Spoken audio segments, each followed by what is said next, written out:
დარიალის ხეობა ჩვენ ფაქტიურად დავკარგეთ ისეთი როგორიც იყო. ეხლა რაც შეეხება აი ამ ბროლის წყალზე მშენებლობას.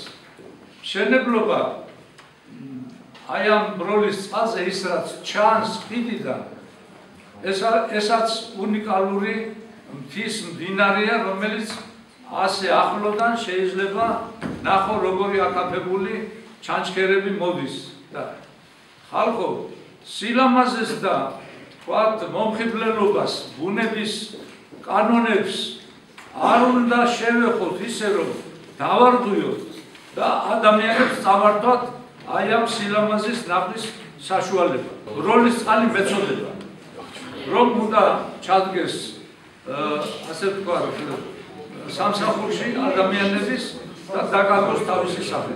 არ უნდა დაკარგოს თავისი სახე. უკვე გამოქვეყნებული დოკუმენტის მიხედვით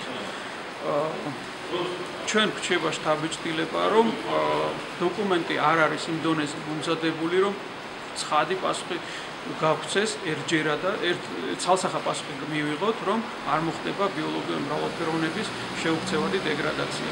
საჯარო მოხელე, მათ შორის საკრებულოს თავმჯდომარე და ბევრი სხვა სამინისტროს წარმომადგენლები ზუსტად არ იცნობენ რა არის გარემოზე ზემოქმედების შეფასების პროცედურა. კანონმდებლობის მიხედვით გარემოზე ზემოქმედების შეფასებას აწარმოებს საქმიანობის განმახორციელებელი, ინვესტორი და არა საჯარო მოხელე.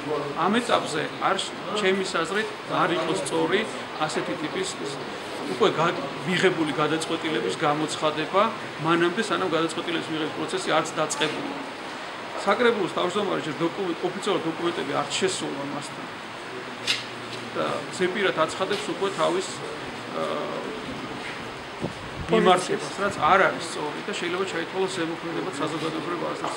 სასურველია რომ ესესი ხდის ხეობაში არ აშენდეს, მithum ხდის ხეობა ბუნების ძეგლი იყო და ალბათ მომავალშიც იქნება. სამუშაო ადგილების შექმნის კუთხითაც ნაკლებად პერსპექტიულია ეთქვი, იმიტომ რომ ძირითადი მუშავა ხელი იქნება დაკავებული თერგზე არსებული ჰიდროელექტროსადგურში. ეს ხეობა იყო ბუნების ძეგლი კომუნისტების პერიოდში წითელ წიგნში შედიოდა და 1996 წელს როცა მიღებული იქნა კანონი დაცული ტერიტორიების შესახებ გაუქმდა ეს სტატუსი. მთავრობას აკმის კურსია უბრალოდ აქ ტექნიკური საკითხებია, ყველა შემთხვევაში ეს ხეობა ბუნების ძეგლად გამოცხადდება, უბრალოდ ტექნიკური საკითხია რა ტერიტორია, რა ნაწილი, თქვათ ის ნაწილი რომელიც ეს მოიცავს თუ ის ნაწილი რომელიც ეს არ მოიცავს და ასე შემდეგ.